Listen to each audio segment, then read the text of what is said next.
Ქალბატონებო და ბატონებო, მოგესალმებით ჩვენ გადაცემის შემდეგ ეპიზოდში, სადაც ჩვენ როგორც იქნა გავამხელთ საიდუმლოს თუ რატომ მცივა. მცივა ძალით, რადგან მე ვთვლი რომ კაცს ყოველთვის უნდა ციოდეს, ყოველთვის უნდა შიოდეს, ყოველთვის უნდა იყოს წნეხის ქვეშ, ყოველთვის უნდა იყოს სტრესის ქვეშ და ყოველთვის აი ტყვეში უნდა იყოს კაცი და მაშინ არის კაცი. Იმიტომ რომ მართლა აი რო დავფიქრდეთ, აი მაგალითად, რა ვიცი, თქვენი მეგობარი გაცნობთ ვიღაც კაცს, ხო, რომ აი გაიცანი ძმა, ჩემი ძმა, რაღაცა ნიკა გაიცანი, ეს მიშა და ნიკას აცვია, აი რაღაც დიდი, თბილი ქურთუკი და იღიმის, რომ გამარჯობა, ძალიან თბილა. ვეტყვი რომ ნიკა შენი შეყვარებული სად არის? ისიც კაცი რომ არის, რომელთან ჩახუტებაზეც ფიქრობ ეხა მე რო ხელს მართმევ. აუ პედერასტები არიან, ვისაც თბილა კაცებს.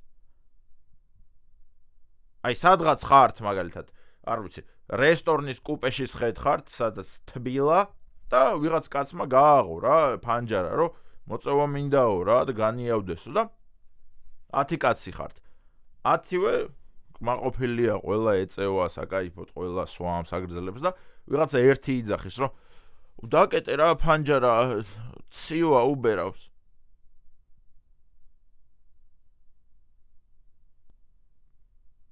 პედერასტი. აი, სხვა რა სიტყვას ფიქრობთ ხოლმე მაგ დროს. ან ეუბნები, მე შეამოწმეთ, ამ კაცს უთხარით, რომ ბიჭო ხენკალი მოვიდა და გადაიღე რა, აი რა სიტყვის ეს კაცი? იტყვის რომ არა მე დანაყრებული ვარ.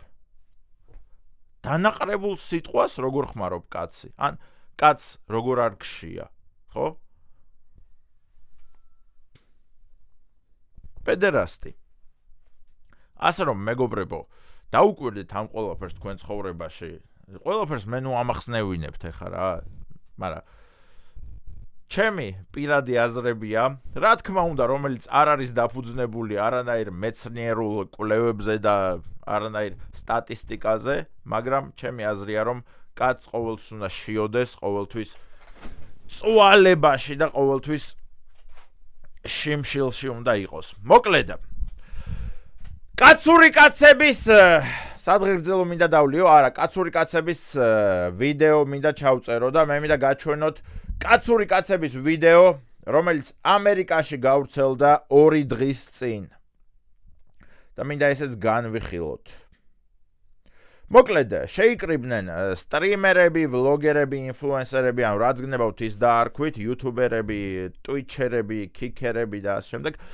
შეიკრიბნენ ყველაზე წარმატებული კაცები, რის მხრივ ვიცით, აი მასკულინურობის მხრივ რა, რომ ანუ ადამიანებს უყურებენ 14-16 წლის ბავშვები და ამათგან იღებენ მაგალითს, რომ ეს კაცი რასაც საუბრობს, მეც ისე მოვიქცევი და შემდეგ ამ იდეოლოგიით მიყვებიან ცხოვრებას. და მე მინდა გაჩვენოთ აი ეს ვიდეო რეალურად, რომ მართლა გაითვალისწინოთ, მართლა იცოდეთ თქვენ შულები რას უყურებენ და ვინ პედერასტებს უყურებენ. კარგი, მოკლედ ყველაფერი როგორ დაიწყო? შეიკრიბა 6-7 ადამიანი, წარმატებული სტრიმერი, ანუ 6-ვე თუ 7-ვე ძალიან წარმატებული ადამიანია თავის საქმეში და ყველას ერთი საქმე აქვს რა, რეალურად რომ, ანუ ინტერნეტში ატრაკონ უბრალოდ და კაცების აუდიტორია მოიზიდო.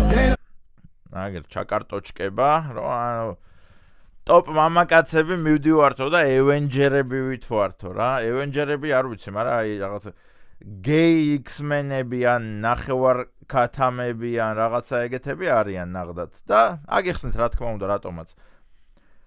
მოკლედ, წავიდნენ კლუბში, ჩართეს სიმღერა Zango Heil Hitler. Kanye West-ის სიმღერა, რომელიც რამოდენიმე ქვეყანაში აბსოლუტურად დაბლოკილია, ყველა პლატფორმიდან მოხსნილია და მხოლოდ ლევად შეგიძლია მოусმენო, ანუ ლევად ატვირთული რა. თორე თვითონ ოფიციალურად Kanye West-მა ვერ ატვირთა ეს სიმღერა, რა თქმა უნდა, იმიტომ რომ Heil Hitler არ აიტვირთება. და ანუ ამ სიმღერას უსმენ ეხა რა და აი ყველა როგორ ცინის, ყველა როგორ ღადავს, ყველა ნახე გოგოები რაღაცა ბიჭო, აუ იმენა რა კაცები არიან ბიჭო, ხო? და ანუ მართლა მაგარი კაცები არიან, რომ ანუ არაფრის ეშინიათ, რომ თავისუფლად უკრავენ რა მუსიკას უნდა, დადიან ნებისმიერ ადგილას, მაგრამ თენდება მეორე დღე. მეორე დღეს ყველა იქცევა ჩიპოლინოთ, მეორე დღეს ყველა იქცევა გოგრად, კვახად და მეორე დღეს ეს ხალხი, აი ვისაც ახლა ხედავდით ეკრანზე, რომ აი ძალიან მაგრად ერთობოდნენ და აუ ჰაილ ჰიტლერის მუსიკას უსმენთ და რამე, ეს ყველა იქცევა კვახად მართლა, ანუ გავიდა 12 საათს გადაცდა, აღარ არიან ისინი ზოლუშკები რა ქვია ქართულად არ ვიცი, წითელ ქუდა არა. პეპი გრძელი წინდაც არა. ნუ მოკლედ ზოლუშკა რა, ზოლუშკა რა. ხო და მეორე დღეს რეები ხდება, უყურეთ. მიდის ეს Andrew Tate, ყველაზე მამაკაცური მამაკაცი, ანუ მიდის პოდკასტში, სადაც ებრაელები უზიან წინ და ეკითხებიან, რომ შენ ახლა აირტყამ თუ გინდათ სახეში გაფურთხოთ და თავზე დაგაფსოთ და ეს მე არ ჩამირთავს ეგ სიმღერა, მე საერთოდ არ ვერთობოდი მაგ სიმღერაზე, მე უბრალოდ ვიდეოს ვუღებდი ამ ჩემ მეგობრებიც არ არიან, უბრალოდ ვუღებდი ხალხს ვიდეოებს. ამას შეგახსენებთ მეგობრებო, ეს Andrew Tate კაცია, რომელმაც მუსულმანობა მიიღო იმის გამო, რომ დუბაიში ჩაესულებოდეს და დუბაის ხალხს პატივი ესცა რა. თორემ მთელი ცხოვრება ქრისტიანი იყო, მერე უცებ არსაიდან დუბაიში დაიწყო ჩასვლა და Alhamdulillah, mashallah, Bugatti, oh, mashallah. იტალიური მუსულმანი რატო ვიყავი არ ვიცი, მაგრამ ვიდეოს უწერ რა ხდება? ძენ დობრი ვიდეოს უწერ ბლიად.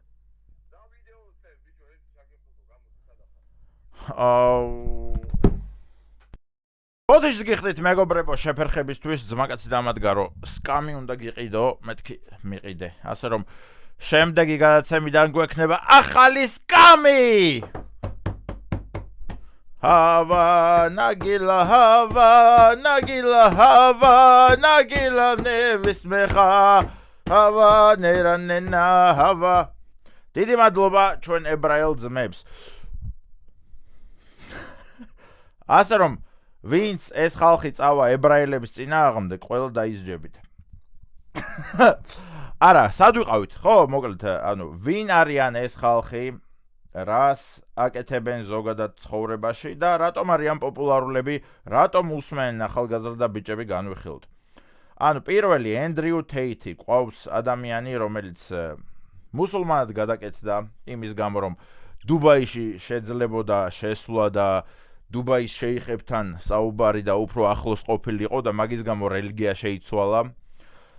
ერთ-ერთი ყველაზე მოწინავე მასკულინური ადამიანი, რომელიც ახალგაზრდა კაცებს აჯერებდა, რომ აი მე ვარო ყველაზე კაცური კაციო და მე უნდა დამიჯეროთო და ფული თავიდან იმითი იშოვა, რომ საწყალ კაცებს ანუ ონლაინში აგოიმებდა, რომ კი მე მაგარი ნაშავარ და ამ დროს ეს Andrew Tate ზის, აი ეს კაცი ზის. ანუ გაჩვევთ ფოტოებს. ეს კაცი ზის კლავიატურასთან და ეს კაცი ემესიჯება კაცებს, რომ აუ კი მაგარი ნაშავარ, აუ ეხა გავიხდი, ოღონდ $30 ჩამირიცხე და მაგით იშოვა პირველი ფული, რო იცოდეთ. ანუ ეს დამალული ინფორმაცია არ არის, შეგიძლიათ გადაამოწმოთ. მერე, ნუ მუსულმანი გახდა, რაც მოგიყავით მაგის გამო და მერე კიდე დაიწყო კაზინოების რეკლამა. რატომ? იმიტომ რომ მუსულმანებზე მეტი ფული კაზინოებმა მისცეს. ეს პირველი ჩვენი კაცური კაცი. მეორე კაცური კაცი. მისი ძმა Tristan Tate, რომელმაც ეგრევე მე არ ჩამირთავს ეს სიმღერაო. ეს სიმღერა ჩართო, იმანო, სხვაამო და თავის გუშინდელ ძმაკაცს დაადო ხელი, რომ იმან ჩართო, იმანო სიმღერაო. მერე ეს გუშინდელი ძმაკაცი გამოვიდა და მე ჩავრთეო ბიჭო სიმღერაო, შენ რო ერთობოდიო და შენ რო აქ ცეკვავდიო და იღიმოდიო და რამეო. აჰა, ნახე, აი ეს. ანუ აი ვარდისფერ პიჯაკიანმა დააბრალა ამ ზემოთ მყოფს, რომ ამან ჩართო სიმღერაო, მე რა შუაში ვარო. მეო არანაირი ჰიტლერიო, მეო ებრაელები მიყვარსო ხალხო, მეო არაფერ შუაში ვარო. აი ამ ვარდისფერ პიჯაკიანმა. მეო არც ვერ თობოდიო.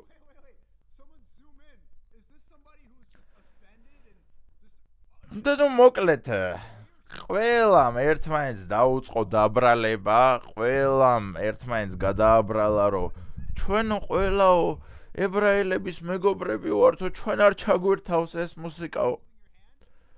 რის გამო მეგობრებო? იმიტომ რომ ებრაელები მართავენ სამყაროს.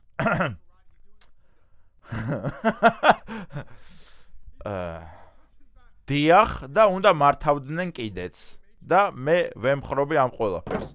რადგან მე მომწონს ბანკები, მე მომწონს რომ შემიძლია ონლაინ ბანკით გადაურიცხო ვინმეს ფული, შემიძლია რომ ბარათით მივიდე, დავადო რაღაცა იმას ბანკომატს და ფული გამოვიტანო. მე არ მინდა რომ ხვალ დამირეკონ საქართველოს ბანკმა, TBC ბანკმა და ბატონო მიხეილ, თქვენი ანგარიშები გაუქმებულია. ასე რომ მე ებრაელები მიყვარს. და ყოველთვის პატივს ვცემ. და ყოველთვის ესე იქნება. არა, უბრალოდ ეს რა თქმა უნდა ხუმრობაა კაცო, მაგრამ ჩემი მოწოდება რა არის? მიშა, რას გთხოვ, რომ ჩვენ რა ვაკეთოთ?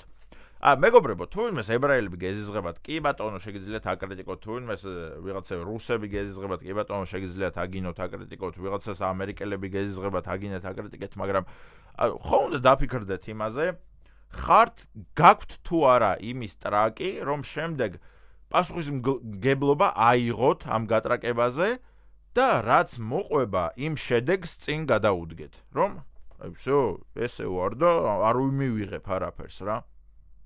იმიტომ რომ აი მაიამის მერმა გამოაქვეყნა განცხადება, ნუ ამას აქ ჩავსვამ ხა არ მაქვს გადაღებული, მაგრამ მაიამის მერმა გამოაქვეყნა განცხადება, რომ თქვენ ყველა დაბლოკილები ხართო, კაროჩე თელ მაიამიშიო და ვაფშე აქ ფეხი არ დადგათო, თორეო აი დაგენძრევათო როგორ ვიციო. და ანუ თუ არ შეგიძლია ამ ყველაფერს გაუძლო, რა საკეთებ?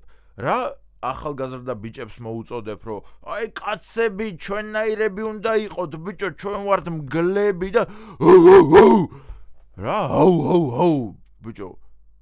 კარგი რა, აი არ შეგიძლია თქვა, რომ მგლები ვართ, ოღონდ ებრაელებამდე. მე რატო არ ვაგინებ ებრაელებს, მე რატო არ ვაყენებ შეურაცხყოფას ებრაელებს? ამ გონიათ მე სადღაც ჭურში ვცხოვრობ? არა მეგობრებო, უბრალოდ მაგისტრაკი არ მაქვს.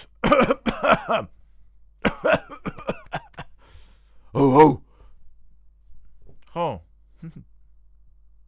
თბილისის მერს რატო არ ვუტრაკებ ხა? არა, კახა კალაძემ რაზე უნდა დამირეკოს? აი რა სიმღერა უნდა ჩავრთო, რომ კახა კალაძემ მეორე დღეს გადმომირეკოს და იცოდე შენ თბილისში არ ჩამოეთესლო, შეგუშინ ჩამოთესლო აყვარო და რაღაცა ეგეთები მებაზროს. აი რა სიმღერა უნდა დაუკრა? მიხაილ კრუგის კოლშიკ накалимне купола рядом чудотворный крест с иконами. და ხვალ რომ მირეკავს კახა კალაძე, რომ თბილისში დანახული არ დაგინახო. მაგრამ ნუ მაღაზე არ დამირეკავს, იმიტომ რომ პატრულები შუფუტინსკის სიმღერებს უსმენენ და ერთმანეთს მაღაზე ცემენ, რომ შუფუტინსკი არ გევასება, ბიჭო, შენ შუფუტინსკი გევასება, პატრულები ერთმანეთს ურტყავენ და ერთმანეთს იჭერენ. ხო ნახეთ ეგ სიახლეც, მაგას წამოვაგდებ. ეს მართლა საწყენია, რომ ახალგაზრდა კაცები უჯერებთ აი ესეთ კაცებს, რომ გგონიათ, რომ აი ესენი არიან მისაბაძი ადამიანები, რომ ესენი არასდროს არაფერზე გაიყერა, არ გაიყიდებიან, ბიჭო, კაცი ჯერ მუსულმანებზე იყიდება, მერე კაზინოზე იყიდება, მერე ებრაელებზე იყიდება. ანუ, აი როგორ არის, იცი, ჯერ მუსულმანებმა შესთავაზეს რაღაცა 100 მილიონი, პოზორი არა. ალჰამდულილა, ქააბაში როდის მივდივართ, თმას როდის ვიპარსავთ, რომ იქ ვემთხვიოთ ქააბას და ხელი შევახოთ და ამ შემდეგ. მერე კაზინოებმა, მუსულმანი კაზინოებთან ხვდება, რომ კი, ხო, ეს ყველაზე კარგი კაზინოა, მეგობრებო. სხვა კაზინოები ბანძები არიან, ჩემი კაზინო ყველაზე კარგია. მე კაზინომაც, ცოტა დაიწია ფული რა, ეხლა უნდა კაც რა მეტი ფული და ებრაელებმა შესთავაზეს ფული. მე წავედით გოდების კედელს ვაკოცოთ და რაღაცა ეგეთები. ბიჭო, რატო გჯერათ ამ ყველა ფრის, რატო გჯერათ ამ ყველა ადამიანის. და აი 99% ვლოგერების, იუთუბერების, აი ყველა ესეთია. 1% ვინაა მიშა? მე. სანამ არ გავიყიდები მანამდე ოღონდ, თორე რო გავიყიდები და მეც რო წავალ გოდების კედელთან და ვაკოცებ, მე კარგად მეყოლეთ. Rolls Royce-ით რო ჩამოგევლით. მიშა, მიყვარხარ ძალიან 10 წელია შენ ვიდეოებს უყურებ და რო გეტყვით Rolls Royce-დან. აი მაგ დროს მიხვდებით რომ ესე იგი გავიყიდე რა. კარგით, საქართველოს არ დავივიწყოთ, სამშობლო არ დავივიწყოთ და სამშობლოში რა ხდება, მოკლედ. სამშობლოში რა თქმა უნდა პოლიტიკაზე უნდა ვისაუბროთ, აბა სხვა არაფერი ხდება.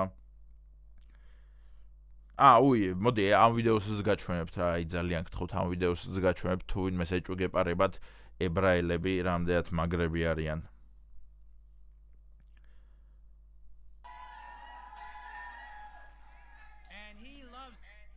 მარცხნივ ხედავთ დამოუკიდებელი ამერიკის პრეზიდენტს, ყველაზე გამტრაკებელ, ყველაზე მაგარ პრეზიდენტს, მარჯვნივ ხედავთ ტელეწამყვანს. სადაურია როგორ გონიათ? კახელი, გურული, მეგრელი თუ ებრაელი?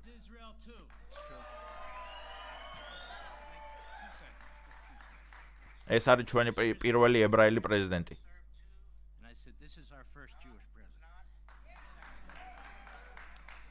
ეს არის ჩვენი პირველი ებრაელი პრეზიდენტი, რომელიც პრეზიდენტად მოვიდა ორჯერ არათანმიმდევრობით რა, ანუ ერთხელ ხო იყო, მერე წააგო და მერე კიდე არის. ოღონდ ებრაელია. და მე მაინტერესებს, არ ვიცი, თუ ვინმე ვერ შეამჩნიეთ, თუ ვინმე უსინათლო ადამიანი მიყურებთ, მოკლედ მაგათ აგიხსნით, რომ პრეზიდენტთან მიდის ჟურნალისტი და ესე ხოვს ხელს, იმენა ამოიღლია, ბიჭო, კიდე კაი ბოლოკი არ გაუჩითა, რომ ეს თავზე ესე არ უქნა რა. ბიჭო, შენი. კიდე კაი ესე არ უქნა მართლა. ვინმეს ოდესმე წარმოგიდგენიათ, რომ ქვეყნის პრეზიდენტთან ესე მივიდეს ვინმე ადამიანი საერთოდ, აი, ცოლი მაქსიმუმ შეიძლება მივიდეს. და ცოლმა შეიძლება გაუკეთოს, აი, სხვა ვინ უნდა გაუკეთოს, ბიჭო, ესე. რომ აი ესე ხელი ამოხვევოს, ამოიღლიავოს პრეზიდენტი, მით უმეტეს პირველი ქვეყნის პრეზიდენტი, ყველაზე ძლიერი ქვეყნის პრეზიდენტი სამყაროში. და ბიჭო, ჩემი ებრაელი პრეზიდენტი ხარ, პირველი პრეზიდენტი ხარ, ხო ასე რომ, მეგობრებო, თუ ვინმე მიდის ებრაელების წინააღმდეგ, მაშინ, შედეგებსაც უნდა ელოდოთ ეხა და ისე რომ პროსტა ებრაელების წინააღმდეგ მივდივარ და შედეგები არ მინდა, ეგრე არ ხდება. ამერიკელი კაცური კაცებიდან მე მინდა გადავიდეთ ქართველ კაცურ კაცებზე და განვიხილოთ ერთ-ერთი ადამიანის ციხიდან გამოსვლა. გიორგი ვაშაძე, ოპოზიციის ლიდერი, დაუმარცხებელი, შეუდრეკელი ადამიანი, რომელიც მთასავით გადაუდგება ყველაფერს, ყოველთვის წინ წაუძღვება ოპოზიციას და ყოველთვის მოუწოდებს ოპოზიციონერებს, რომ მოდი, ეხა გადავიდეთ საუბარზე, მეგობრებო. მოდი, ქართულ ოცნებას დაველაპარაკოთ, რადგან მე მინდა საქართველოს წინსვლა, ჩხუბი აღარ გვინდა. მოდი ერთად დავსხდეთ მაგიდასთან და ერთად ვიფიქროთ, როგორ წავიყვანოთ საქართველოს წინ. ადამიანი ციხიდან გამოვიდა, მოკლედ იმ დრამატულ კადრებს აღარ გაჩვენებთ, ახლა შვილებს შეხვდა, უბრალოდ, შვილების შეხვედრის კადრზე რა უნდა ვისაუბრო, ძალიან კარგი რომ მამა სახლში ყავთ, მაგრამ მამასაც ხო გააჩნია, ეხლა მამა გამოვიდა, აქ ხალხი ამისი მოწოდებით არის დაჭერილი ციხეში სხედან ერთი, რა ვიცი, 30 თუ 50 კაცი, რომლების ლიდერადაც მიიჩნევდა ეს ადამიანი თავს, რომელ ადამიანებსაც მიაჩნდათ ეს ადამიანი ლიდერად და ეხლა გამოდის და ბაზრობს რას, რომ ქართულ ოცნებას უნდა დაუჯდეთ და ვესაუბროთ და საქართველოს წინ წავწიოთ ერთად. რა მნიშვნელობა აქვს? ვინ როგორ ფიქრობს? მთავარია ქართველ ხალხს წინსვლა კონდეს. გიო! რევოლუციას რო აწყობდი და ხალხი რო დაიჭირეს შენი რევოლუციების და შენიანების რევოლუციების გამო ის ხალხი რა შვება? არა, აი ხეობა რა არის, იცით გითხრათ? აი პირდაპირ გეტყვით რაც არის ხეობა. ანუ წარმოიდგინეთ, აი მაგალითად პოკერის მაგიდაზე სხედხართ რა. გააქვთ ეს რაღაცა ფიშკები. და აი გონიათ რომ მაგარი კარტი გაქვთ და შედიხართ all-ins რა. აღმოჩნდება რომ მოწინააღმდეგეს უფრო უკეთესი კარტი ყავს, აგებთ მთლიანად ყველაფერს რაც გაგაჩნიათ და მერე იწყებთ საუბარს რომ იცი რა, მოდი ახლა მეგობრობა არ ჯობია, მოდი ესენი დამიბრუნე ეს ფიშკები. მე არ მინდოდა all-inზე წამოსვლა, ანუ მე არ ვაპირებდი შენთვის მოგებას. დამიბრუნე ესენი და წყნარად შვიდად მეგობრობას გავამარჯვებინოთ. რატო უნდა გავამარჯვებინოთ მეგობრობას ბიჭო? წეღან 4ჯერ რევოლუციას აკეთებდი. და ყველაზე ხადაობა რა არის? კიდე ირაკლი კობახიძე რო ეთანხმება, რომ კიო, ირაკლი კობახიძე, მოდიო დიალოგებიო. რატო ირაკლი, რატო?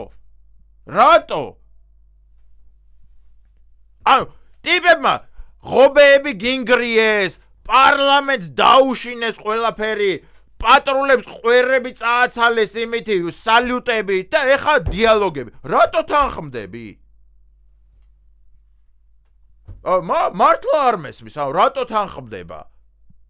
ხო ხედავთ ბატონო ირაკლი რომ მოიგეთ. რატო არ აღნიშნავთ მოგებას? რატო არ ეუბნებით რომ არა, არც დიალოგზე წამოვალ, არაფერზე არ წამოვალ, თქვენ დედაცი. ხო გინდოდათ რევოლუციით ჩემი ჩამოგდება. ხო და აი ხა აგერ დამეხიეთ. იგივე პონტია რომ აი ბოქსი და ის რომ მიდის რა, MMA და მანამდე იმაზე პრეს კონფერენციებზე რომ ერთმანეთს აგინებენ ყველაფერს, რომ შენ მოკკლავ ბიჭო, შენ მთელ ოჯახს ვცემი, მარტო შენ კი არ გცემ, მთელ შენ ოჯახს გადაული რაღაც და მე რომ მოიგებს ერთ-ერთი და ეს გამარჯვებული რომ მიდის და არა ეს მაინც კარგი კაცია და მაინც კარგად იბრძო. რატო ბიჭო, ხო მოიგე, შეირგე რა. ირაკლი კობახიძეს მაინც დემოკრატია უნდა. ჩვენ გადაცემა არ ეთანხმება დემოკრატიას. არა მართლა უბრალოდ. დემოკრატიას რა თქმა უნდა ვეთანხმებით და რა თქმა უნდა გვინდა ყველაფერი, მაგრამ მე უბრალოდ მიყვარს გამარჯვებული ხალხი და გამარჯვებული ხალხი უნდა აღნიშნავდეს გამარჯვებას რა და არ უნდა იყვნენ ისე რომ კი მაინც მოდი კი გავიმარჯვეთ, მაგრამ მაინც დაუთმოთ. რატო უნდა დაუთმო? რა ვის უნდა დაუთმო? არ უნდა დაუთმოთ. ასე რომ მეგობრებო, იცოდეთ რომ ბოლოს ყოველთვის ებრაელები მოიგებენ, ბოლოს ყოველთვის კაზინოები მოიგებენ და გამთლიანებას უსურვებს საქართველოს. კოცნით მიყვარხართ.